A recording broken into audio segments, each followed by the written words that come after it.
محب وطن کمانڈوز کی ایک سنسنی خیز داستان جو دفاعی وطن کے ساتھ ساتھ وادی کشمیر کو بھارتی درندگی سے بچانے کے لیے پچھلی 7 دہائیوں سے مسلسل دشمن کے سینے پر مونگ دل رہے ہیں۔ کہانی کی طرف بڑھنے سے پہلے آپ سے گزارش ہے کہ چینل کو سبسکرائب کیجیے اور ویڈیو کو لائک کیجیے۔ آئیے کہانی کی طرف چلتے ہیں۔ کمانڈر سلطان علی نے کہا تشریف رکھیں۔ علی جا کمانڈر عمران اور کمانڈر جبران موڑوں پر بیٹھ گئے۔ کمانڈر سلطان علی تخت پوش پر اس طرح بیٹھ گیا کہ اس کا سٹین گن والا ہاتھ اس کے گھٹنوں پر تھا۔ کمانڈر سلطان علی کہنے لگا، مجھے علی جا کی زبانی آپ کے مشن کے بارے میں پوری تفصیلات معلوم ہو گئی ہیں۔ کشمیر مجاہدین کشمیر میں اللہ کی راہ میں جہاد کر رہے ہیں اور کافروں کو نیچا دکھا رہے ہیں۔ کارگل کی چوٹی کشمیری مجاہدین کی فتح مندی کی روشن مثال ہے۔ ہمیں یہاں ایک ایک پل کی خبر مل رہی ہے۔ ہم ریڈیو پاکستان کی خبریں برابر سنتے رہتے ہیں۔ بھارتی غاصب فوجی کارگل پر شکست کھانے کے بعد کنٹرول لائن پر آزاد کشمیر کے معصوم دیہاتیوں پر گولہ باری کر کے اپنی خفت مٹا رہی ہے، اور اب پاکستان میں دہشت گرد سمگل کر کے پاکستان کے اندر ایک الگ محاذ کھولنا چاہتی ہے۔ وہ ایسا اس لیے کر رہی ہے کہ وہ پاکستان پر 1965 کی طرح حملہ کرنے کی جرات نہیں کر سکتی، کیونکہ پاکستان ایٹمی طاقت بن چکا ہے۔ ہم دل و جان سے کشمیری مجاہدین اور پاکستان کی سالمیت کے لیے جو کچھ بھی کر سکیں کرنے کو تیار ہیں۔ افسوس کہ ہم کشمیر سے بہت دور بیٹھے ہیں اور خود اپنی سرزمین میں ہم ایک اسلامی مملکت کے قیام کے لیے جدوجہد کر رہے ہیں، ورنہ آج ہمارے رضاکار دستے بھی کشمیر کے محاذ پر اپنے کشمیری مسلمان بھائیوں کے ساتھ شانہ بشانہ جہاد کر رہے ہوتے۔ ایک سیاہ پوش رضاکار چائے کا تشت لے کر آ گیا، جس کی وجہ سے کمانڈر سلطان علی کو اپنی ایمان افروز گفتگو کا سلسلہ منقطع کرنا پڑا۔ کمانڈر عمران اور کمانڈر جبران سلطان علی کی ایمان افروز باتوں سے بہت متاثر نظر آ رہے تھے۔ اس کے بعد سب چائے پینے لگے۔ علی جا نے اردو میں ہی کمانڈر سلطان علی سے کہا، کمانڈر، جیسا کہ میں آپ سے ذکر کر چکا ہوں، کشمیری مجاہدین کی خفیہ انٹیلیجنس نے بڑی مصدقہ اطلاع دی ہے کہ اورنگ آباد کے جنگل میں کسی جگہ بھارتی حکومت نے ایک ٹریننگ کیمپ قائم کیا ہے، جہاں دہشت گردوں کو پاکستان میں جا کر تخریب کاری کی ہنگامی بنیادوں پر ٹریننگ دی جا رہی ہے۔ ان میں ہندو مرد بھی ہیں اور کچھ عورتیں بھی شامل ہیں۔ ان دہشت گرد ہندوؤں میں اکثریت جرائم پیشہ لوگوں کی ہے جو کئی قتل کر چکے ہیں اور سزا یافتہ مجرم ہیں۔ عورتیں بھی جرائم پیشہ گروہوں سے تعلق رکھتی ہیں۔ انہیں تخریب کاری، بموں کے دھماکوں اور عبادت گاہوں میں مختلف دینی جماعتوں کے افراد کو قتل کرنے کے واسطے پاکستان کے شہروں میں اسمگل کیا جا رہا ہے۔ اب دیکھنا یہ ہے کہ اورنگ آباد کے قریب ایسا کون سا جنگل ہے جہاں یہ کیمپ کام کر رہا ہے۔ کمانڈر سلطان کہنے لگا، اورنگ آباد کے جنگلوں کا کونا کونا ہمارے سامنے ہے۔ ہم کل ہی اپنے رضاکار جاسوس بھیج کر اس کا سراغ لگا لیں گے اور پاکستان دشمن کیمپ کو دہشت گردوں سمیت اڑا دیں گے۔ یہاں کمانڈر عمران نے کہا، کمانڈر، ہم اس مشن میں آپ کے رضاکاروں کے شانہ بشانہ لڑنا چاہتے ہیں۔ کمانڈر سلطان نے عمران کی طرف دیکھا اور کہا، فکر نہ کریں، وقت آنے پر ہم آپ کی خدمات ضرور حاصل کریں گے۔ یوں سمجھ لیں کہ اس مشن میں آپ بھی ہمارے ساتھ ہوں گے۔ یہ مشن آپ کا ہی نہیں، ہمارا بھی ہے، بلکہ ہر مسلمان کا ہے۔ اتنے میں 2 رضاکار کھانا لے کر آ گئے۔ وہیں تخت پوش پر کھانا لگا دیا گیا۔ یہ کھانا میدان جہاد میں لڑتے ہوئے مجاہدین کا کھانا تھا۔ ایک ٹوکری میں خشک روٹیاں تھیں، ایک پتیلی میں ابلے ہوئے آلو تھے جن پر نمک مرچ چھڑک دی گئی تھی۔ ایک رضاکار نے سب کے ہاتھ دھلائے اور وہ تخت پر بیٹھ کر ابلے ہوئے آلووں کے ساتھ خشک روٹی کھانے لگے۔ کھانا کھانے کے بعد کمانڈر سلطان علی نے کہا، آئیے آپ کو اپنی اس جنگل کی کمین گاہ کا اسلحہ خانہ دکھاتے ہیں۔ اس ٹیلے میں ایک قدرتی غار بنا ہوا تھا، جس کا دہانہ اوپر سے گرے ہوئے ایک بہت بڑے پتھر نے ڈھانپ رکھا تھا۔ رضاکاروں نے وہاں ایک طرف سے زمین کو کھود کر اس کے اندر سے غار میں جانے کا راستہ بنا رکھا تھا۔ زمین دوز راستے میں سے ہو کر ایک سرنگ میں سے گزرنے کے بعد وہ پہاڑی کے اندر ایک کشادہ جگہ پر پہنچ گئے۔ یہ ایک کافی بڑا ہال کمرہ تھا۔ یہ قدرتی طور پر بنا ہوا تھا، لگتا تھا ساری کی ساری پہاڑی اندر سے کھوکھلی ہے۔ یہاں ہال کمرے کے وسط میں اور دیواروں کے ساتھ لگے میزوں پر اسلحہ کے ڈھیر پڑے تھے۔ رضاکاروں کی زمین دوز تنظیم کے کمانڈر سلطان علی نے کہا، یہ ہمارے کیمپ نمبر 1 کا اسلحہ خانہ ہے۔ اس قسم کے 4 اور کیمپ اس جنگل میں خفیہ جگہوں پر موجود ہیں۔ یہ سارا اسلحہ ہم نے بھارتی امونیشن سٹوروں پر شب خون مار کر حاصل کیا ہے۔ کمانڈر سلطان علی نے انہیں میگزینوں کے بعض کریٹ دکھائے جن پر ابھی تک انڈیا لکھا ہوا تھا۔ سلطان علی نے کہا، یہ جدید ترین اسلحہ ہے۔ اس میں راکٹ بھی ہیں اور 9mm گلوک 17 سیمی آٹومیٹک اور آٹومیٹک پستولیں بھی ہیں، اور ہائی میگزین کی بھاری مشین گنیں اور سٹین گنیں بھی ہیں۔ ڈیڈلی ایکسپلوزیز ہینڈ گرنیٹوں کا سٹاک بھی ہے اور سیمی آٹومیٹک شارٹ گنیں بھی ہیں۔ ان کے علاوہ انتہائی طاقت کے ٹینک شکن ریموٹ کنٹرول میگنیٹک بم بھی ہیں۔ تمہیں جس قسم کے اسلحہ کی ضرورت ہو یہاں سے لے جا سکتے ہو۔ ہمارے کیمپ نمبر 2 اور کیمپ نمبر 3 میں اس سے بھی زیادہ اسلحہ ہے۔ اسلحہ کا اسٹور دیکھنے کے بعد یہ لوگ پہاڑی کے عقب میں ایک جھونپڑے میں آ گئے جہاں باہر درختوں کے نیچے 10-12 چارپائیاں بچھی ہوئی تھیں۔ کمانڈر سلطان علی نے کہا، آپ لوگ ہمارے ساتھ یہاں آرام کریں گے۔ ہمارا آدمی انڈین دہشت گردی کے ٹریننگ کیمپ کا کھوج لگانے جا چکا ہے، وہ کل کسی وقت واپس آ جائے گا۔ ہمیں ٹریننگ کیمپ کے محل وقوع کا بھی علم ہو جائے گا اور یہ بھی پتہ چل جائے گا کہ وہاں زیر تربیت دہشت گردوں کی نفری کتنی ہے، ان کے پاس ایمونیشن کتنا ہے اور ایمونیشن کہاں سٹور کیا ہوا ہے، اور جو کمانڈو ان دہشت گردوں کو ٹریننگ دے رہے ہیں ان کی تعداد کتنی ہے، اور کیا وہاں انڈین آرمی کا کوئی دستہ متعین ہے یا نہیں۔ کوئی مشن شروع کرنے سے پہلے ان تفصیلات کا معلوم ہونا لازمی ہے۔ چارپائیوں پر سادہ سے بستر بچھے تھے، یعنی ایک ایک دری اور ایک ایک سرہانہ تھا۔ کمانڈر رضاکار اور کمانڈر سلطان علی کے باڈی گارڈ کچھ فاصلے پر چاروں طرف گارڈ ڈیوٹی پر موجود تھے۔ وہ سب کچھ دیر باتیں کرنے کے بعد وہیں چارپائیوں پر پڑ کر سو گئے۔ صبح اذان کے وقت انہیں اٹھا دیا گیا۔ سب نے وضو کر کے باجماعت نماز فجر ادا کی۔ اس کے بعد صرف چائے اور رات کی باسی روٹی سے ناشتہ کیا گیا۔ کمانڈر سلطان علی نے کمانڈر عمران سے کہا، ہم آپ کو وہی ناشتہ دیں گے جو ہم سب رضاکار کرتے ہیں۔ ہم نے اس وقت تک اپنے اوپر ہر قسم کا آرام حرام کر دیا ہے جب تک کہ ہم دکن کو پھر سے اسلامی ریاست نہیں بنا لیتے۔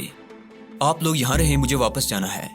آپ لوگوں کو جس وقت واپس آنا ہوگا رضاکار آپ کو اپنی حفاظت میں اورنگ آباد پہنچا دیں گے۔ علی جا سلطان علی صاحب سے اجازت لے کر اورنگ آباد واپس چل دیے۔ کمانڈر سلطان علی کا خاص جاسوس تیسرے پہر کمین گاہ میں ٹریننگ کیمپ کی تفصیلات لے کر پہنچ گیا۔ سلطان علی کمانڈر نے عمران اور جبران کی موجودگی میں اپنے جاسوس سے پوچھا، کیا خبر لائے ہو؟ اس نے دہشت گرد ٹریننگ کیمپ کے بارے میں جو کچھ بتایا اس کے مطابق یہ ٹریننگ کیمپ وہاں سے 50 میل کے فاصلے پر گھنے جنگل کے وسط میں واقع تھا، جس کے 3 طرف اونچی چٹانوں نے دیواریں سی کھڑی کر رکھی تھی۔ صرف ایک طرف سے کیمپ میں داخل ہونے کا راستہ تھا، جہاں خاردار تاروں والا گیٹ ہر وقت بند رکھا جاتا تھا، صرف اپنے آدمیوں کے آنے اور شناختی کارڈ دکھانے پر کھولا جاتا تھا۔ چٹانی دیواروں کے ساتھ ساتھ گھاس پھوس کی ڈلوان چھتوں اور پتھر کی دیواروں والی 4 بارکیں تھیں جہاں دہشت گرد رات کو سوتے تھے۔ ان دہشت گردوں کو انڈین آرمی کے 6 ٹرینڈ کمانڈو تربیت دیتے تھے۔ کیمپ میں کوئی دہشت گرد عورت زیر تربیت نہیں تھی۔ اس کیمپ میں 50 جرائم پیشہ افراد کو دہشت گردی کی ٹریننگ دی جا رہی تھی۔ انہیں ریلوے پلوں اور بڑے بڑے شاپنگ مالاؤں کے نیچے طاقتور بم لگانے، گھروں میں گھس کر اندھا دھند فائرنگ کر کے تمام کے تمام گھر والوں کو ہلاک کرنے اور عبادت گاہوں میں موٹر سائیکلوں پر سوار ہو کر نمازیوں پر گولیاں برسا کر فرار ہو جانے کی تربیت دی جا رہی تھی۔ اپنے سراغ رساں نے بتایا، یہ 50 کے 50 افراد سابق قیدی، چھٹے ہوئے بدماش اور سزا یافتہ مجرم ہیں۔ انہیں لالچ دیا گیا ہے کہ وہ پاکستان میں جتنے مسلمانوں کو قتل کریں گے اور جتنے دھماکے کریں گے اس کے حساب سے ہر آدمی کو ایک دھماکے اور ایک مسلمان کو قتل کرنے کی عوض 1 لاکھ روپیہ دیا جائے گا، اور ہر ایک دہشت گرد کو 25 ہزار روپے بطور ایڈوانس دے بھی دیے گئے ہیں، جو ان کے نام اکاؤنٹ کھلوا کر بینک میں جمع بھی کرا دیے گئے ہیں۔ ان دہشت گردوں میں قاتلوں کی تعداد زیادہ ہے۔ کونے والی ایک چھوٹی سی کوٹڑی میں ان کا اسلحہ وغیرہ کا ڈیپو ہے، جس کی طرف جانے کی کسی دہشت گرد کو اجازت نہیں ہے۔ ایک ڈوگرا لانس نائک ضرورت کے مطابق ان کے انچارج کمانڈو کی نگرانی میں اسلحہ وغیرہ سپلائی کرتا ہے اور مشق کے بعد اسلحہ واپس سٹور میں رکھوا دیتا ہے۔ اپنا یہ جاسوس خفیہ کیمرے سے ٹریننگ کیمپ کی کچھ تصویریں بھی لے آیا تھا۔ ان تصویروں کو کمانڈو عمران اور جبران نے بڑی گہری نظروں سے دیکھا اور ضروری چیزیں ذہن نشین کر لی۔ اس کے بعد کیمپ کو برباد کرنے کے منصوبے پر غور و فکر شروع ہو گیا۔ کمانڈو عمران کہنے لگا، ہم جو بھی منصوبہ بنائیں یہ انتہائی ضروری ہوگا کہ سارے کے سارے دہشت گرد ایک ہی حملے میں قتل کر دیے جائیں۔ ان کا اسلحہ برباد ہو چاہے نہ ہو، لیکن دہشت گرد سارے کے سارے ماہ 6 انڈین ٹرینڈ کمانڈوز کے قتل ہو جانے چاہیے۔ کمانڈر سلطان علی نے کہا، ہمارے سرفروش رضاکار کمانڈو جب کسی جگہ شب خون مارتے ہیں تو وہاں تمام کے تمام کافروں کو ہلاک کر دیتے ہیں۔ یہ ہمارے کمانڈو رضاکاروں کی ٹریننگ کا پہلا اصول ہے، اس لیے تم اس کی فکر نہ کرو۔ ہمارا ایکشن بیک وقت ہوگا اور ہاں سوائے ہمارے اور کوئی زندہ نہیں رہے گا، لیکن سب سے پہلے ٹارگٹ دیکھنے اور پوزیشنوں کا تعین کرنے کے لیے ہم میں سے 2 آدمیوں کو جانا پڑے گا۔